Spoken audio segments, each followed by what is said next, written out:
BNP রাজনীতিটা এখন সারা দেশে কেমন চলছে এটা নিয়ে আমার মনে হয় একটু আলোচনা করা দরকার এই কারণে যে অনেকেই ইদানিং বলা বলি করেন যে বিএনপি দ্রুত নির্বাচন চাচ্ছে, কারণ তারা মনে করে যে নির্বাচনটা হলে তারা নির্বাচনে বিজয়ী হবে এবং সরকার গঠন করবে। তো যে দলটা বিজয়ী হলে সরকার গঠন করবে বলে তারা নিজেরাও মনে করে, অনেক সাধারণ মানুষও মনে করে, সেই দলটা নিয়ে কিন্তু আমার মনে হয় একটু আলোচনা হওয়া দরকার। এই অর্থে যে যারা ক্ষমতায় যাবে তারা আসলে ক্ষমতায় যাওয়ার পর কি করবে, তারা কি আমাদের ভাগ্য পাল্টে দিতে পারবে?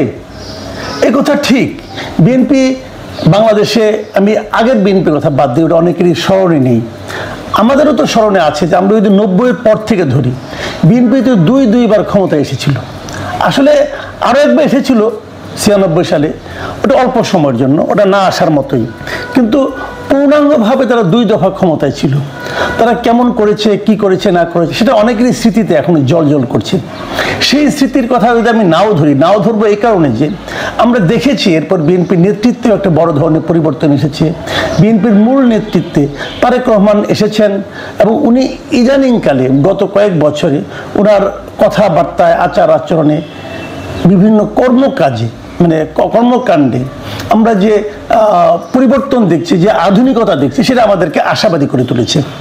কিন্তু সমস্যাটা হলো কি, তারেক রহমানের যদি দলের মূল নেতা হয়, এই মূল নেতার চিন্তা ভাবনা বা কর্মকাণ্ড বা পরিমিতি বোধ, এটা কি আমরা বিএনপির সকল স্তরে তার কোনো প্রতিফলন দেখতে পাচ্ছি? এই আলোচনাটা করার জন্য আজকের এই আলোচনার অবতারণা।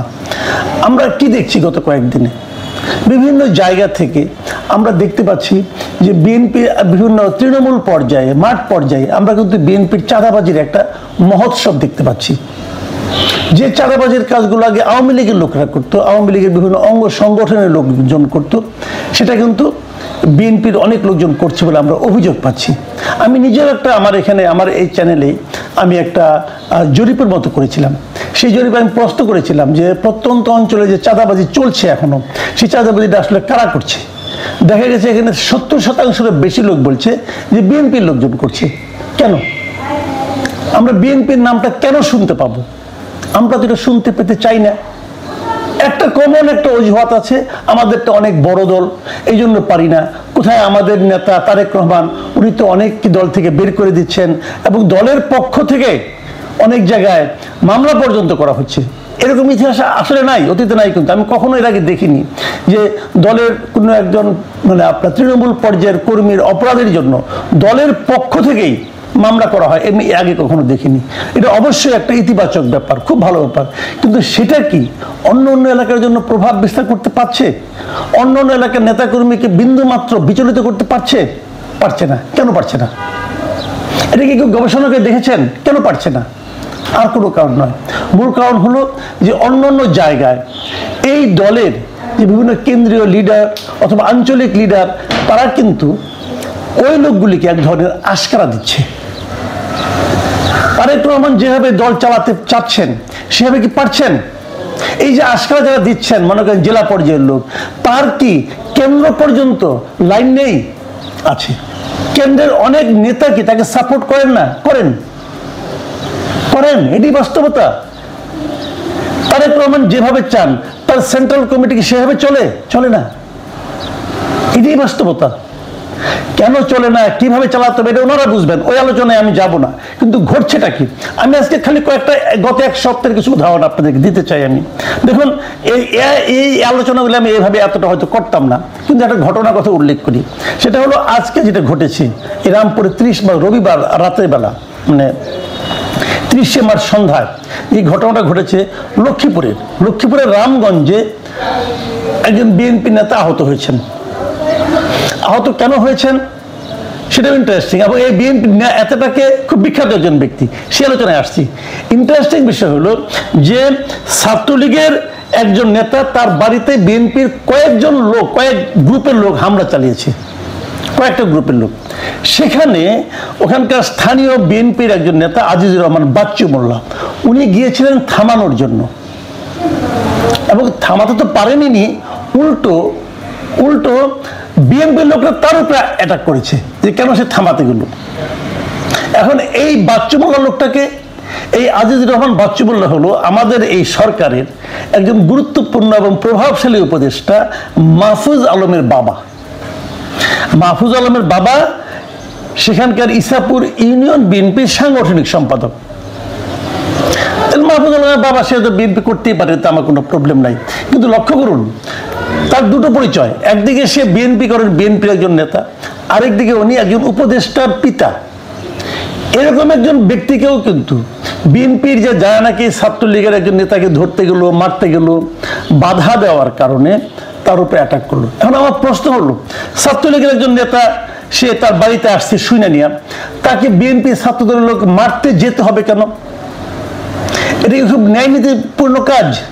বিএনপিকে এই কথা বলে যে যেখানে তোমরা কোনো ছাত্রলীগের পরিবার পাবা অথবা ছাত্রলীগ আগে করতে, এখন তো ছাত্রলীগ নিষিদ্ধ সংগঠন, সে নিষিদ্ধ সংগঠন নিষিদ্ধ হয়েছে, তো ওই লোকটাকে হাওয়া হয়ে যাবে?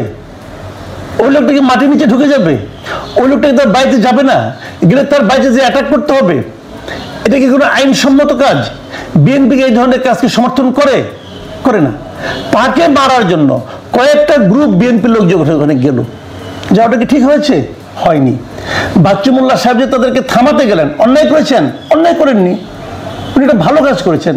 তো তাকে সবাই চেনে, লোকটা বিএনপি করে, এবং তার উপর সে মাহফুজ আলমের বাবা, সেই হিসেবে তাটা গুরুত্ব পায়।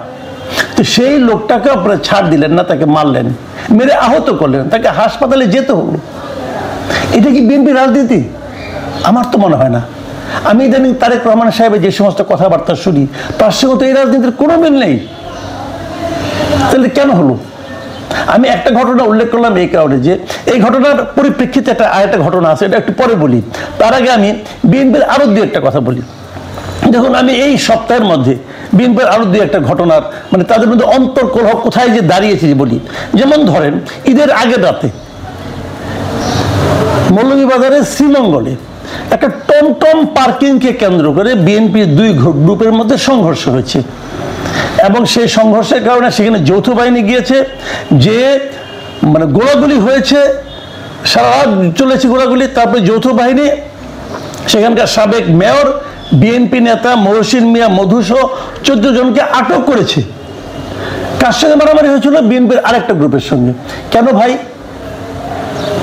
ঘটনাটা কি? আইন আপনারা নিজের হাতে তুলে নিচ্ছেন কেন? এটা কি চাঁদাবাজিকে কেন্দ্র করে? ইয়েস, চাঁদাবাজিকে কেন্দ্র করে, প্রভাব বিস্তারকে কেন্দ্র করে। প্রভাব বিস্তার করতে হবে কেন? আপনারা কি ক্ষমতায় আছেন?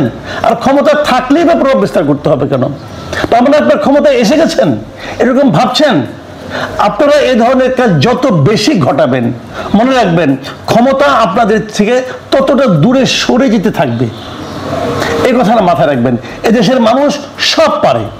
এদেশের মানুষ আপনাদেরকে মাথায় তুলে নিয়ে আসতে পারে, আবার পায়ের নিচেও ফেলে দিতে পারে।